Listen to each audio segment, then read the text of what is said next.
स्वागत करते हैं आप सबको एजुकेशन ट्यूटोरियल चैनल में। तो आज हम पढ़ेंगे क्या हमारे आसपास के पदार्थ शुद्ध हैं।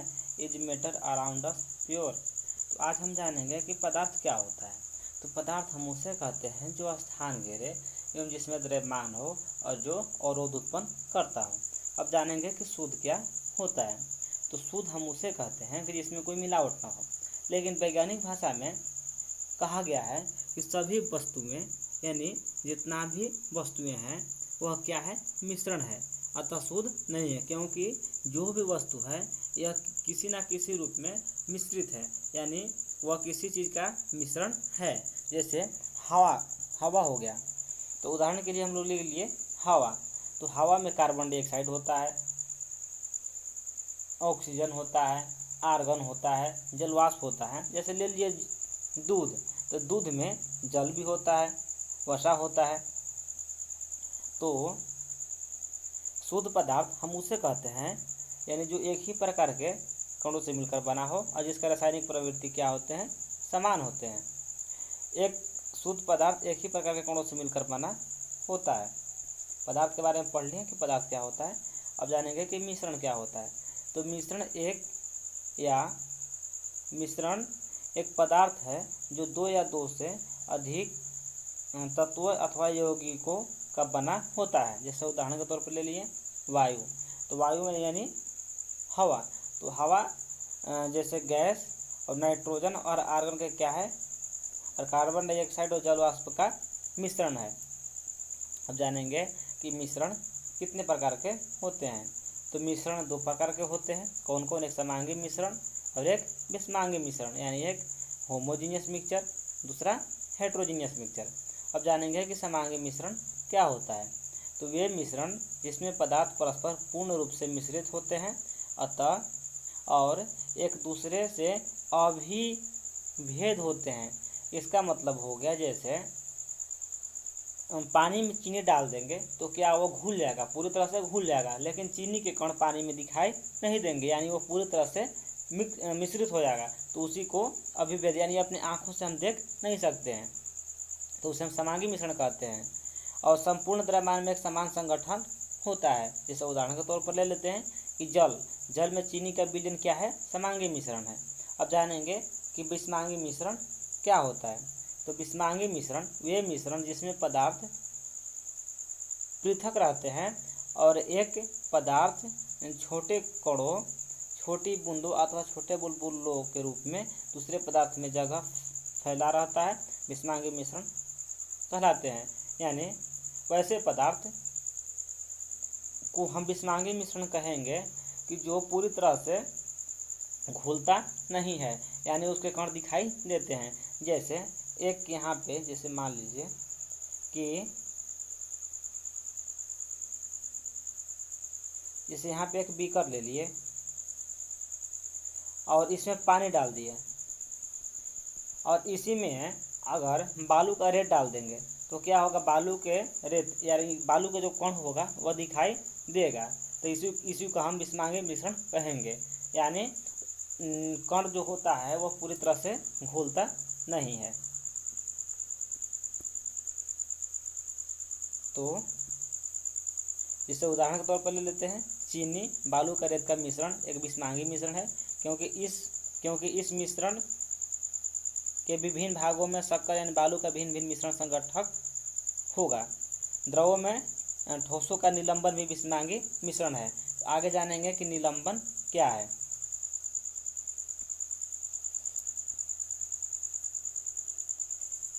अब जानेंगे कि विलयन क्या होता है।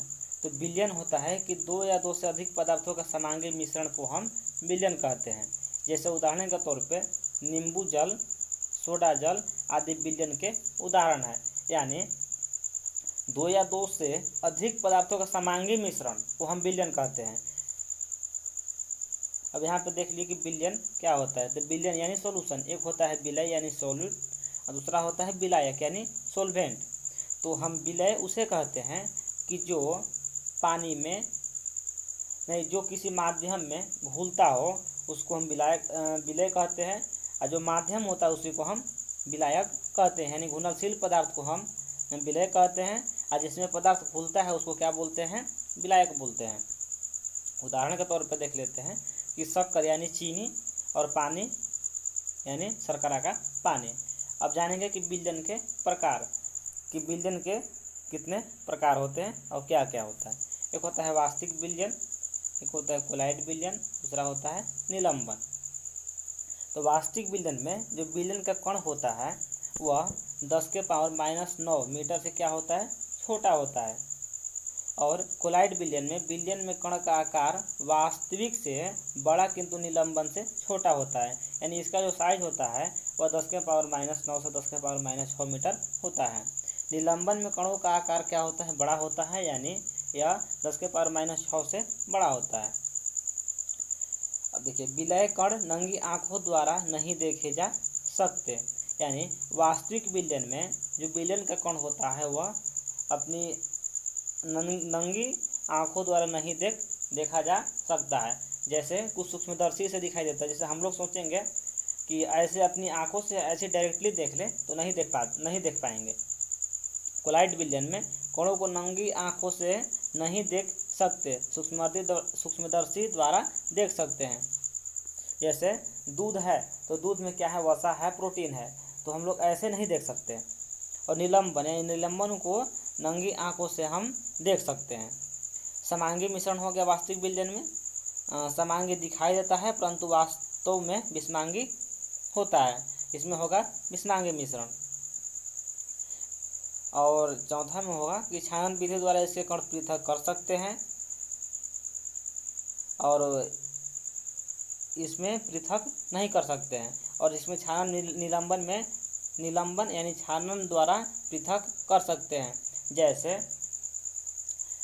हम लोग चाय छानते हैं तो चाय पत्ती क्या होता है, अलग हो जाता है, और दूध अलग हो जाता है, वह क्या है, निलंबन के कण होते हैं, यानी उसका कण जो होता है वह बड़ा होता है और हम अपनी आंखों से उसको देख सकते हैं।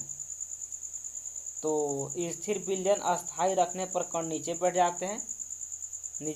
बैठते हैं, और इसका अस्थायी विलयन होता है, अस्थायी विलयन विलय कण नीचे बैठ जाते हैं।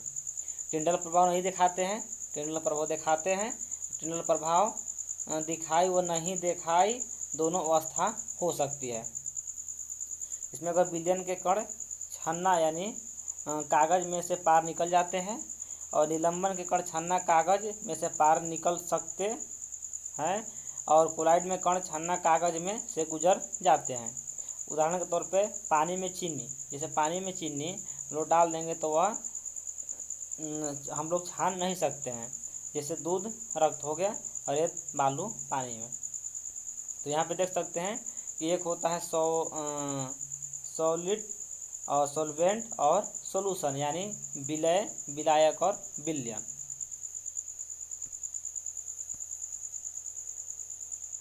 देखें कोलाइड विलयन के कुछ सामान्य उदाहरण दिया हुआ है, एक बार देख लीजिए कि क्या क्या है।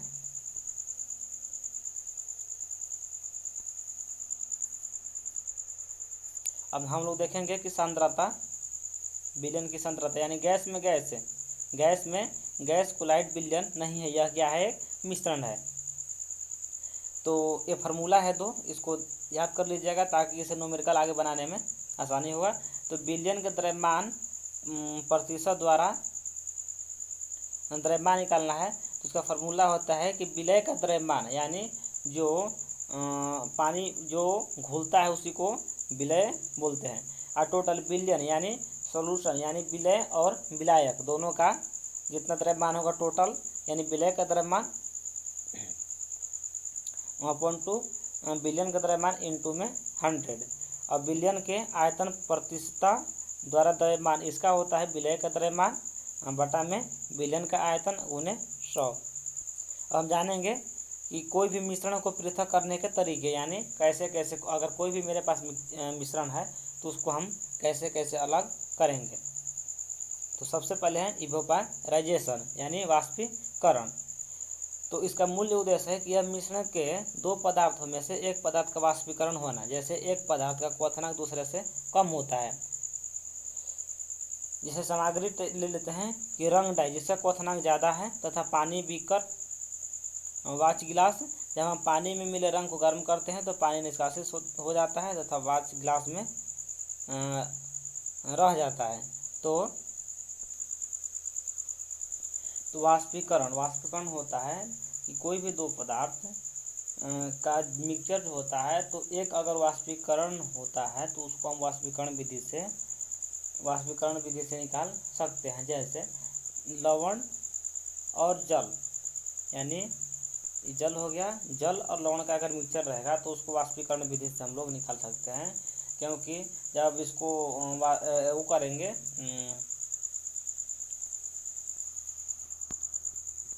तो अगर जल और लवण का मिश्रण है तो उसको हम लोग वाष्पीकरण विधि से निकाल सकते हैं।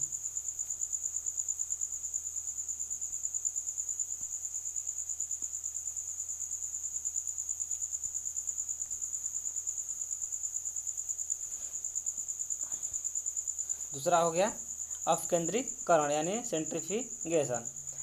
तो सेंट्रीफ्यूगेशन से क्या होता है कि इसका मूल उद्देश्य सिद्धांत